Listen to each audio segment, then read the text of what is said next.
Hello everyone, welcome to my channel. कैसे हैं आप सब? आई होप आप सब अच्छे होंगे। तो इस क्लास में हम देखेंगे, जैसे प्रीवियस क्लास में हमने किसकी बात की थी, होमोलॉगस सीरीज के बारे में बात की थी।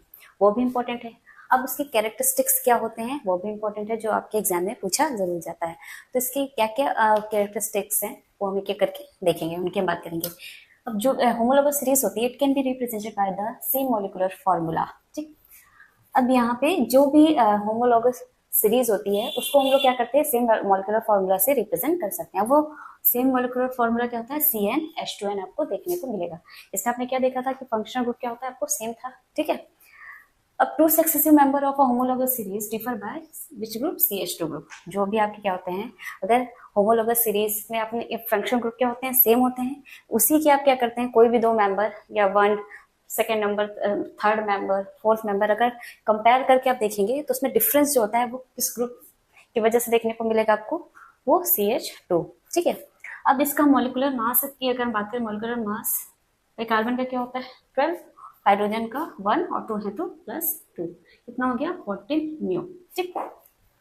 तो CH2 ग्रुप की वजह से क्या हो रहा है, क्या होगा हमें, जो उसके सक्सेसिव जो मेंबर होंगे होमोलॉगस सीरीज के, उसमें डिफरेंस किसकी वजह से देखने को मिला, CH2 ग्रुप की वजह से। ठीक। अब two successive members of a homologous series differ by a molecular mass of 14 mu. ठीक। वही बात हुई कि अगर होमोलॉगस सीरीज के अगर टू सक्सेसिव मेंबर में आप डिफरेंस देखते हैं उनके मॉलिक्यूलर मास में, तो कितना हमें मिलेगा आपको देखने को, 14 म्यू, जो कि किसका है, CH2 ग्रुप का होता है। ठीक। नेक्स्ट प्रॉपर्टी की अगर हम बात करते हैं तो all the compounds of homologous series show similar chemical properties.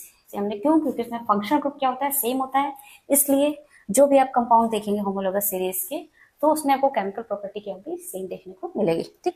अब मॉलिक्यूलर मास अगर क्या हो रहा है, इंक्रीज होता है, तो रेगुलर चेंजेस आपको देखने को मिलेंगे किसमें, उसकी फिजिकल प्रॉपर्टीज में। अब वो क्या हो सकती है, melting point, boiling point, solubility. ठीक है, ये रीजन है कि उसमें क्या हो रहा है, उनकी फिजिकल प्रॉपर्टी में चेंज देखने को मिलता है। ठीक।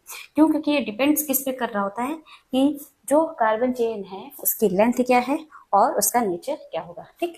तो ये सारी प्रॉपर्टीज हैं किसकी, होमोलॉगस सीरीज की। ठीक है। तो अगर आपको कंटेंट अच्छा लगे तो चैनल को लाइक, शेयर और सब्सक्राइब जरूर करें। Thank you.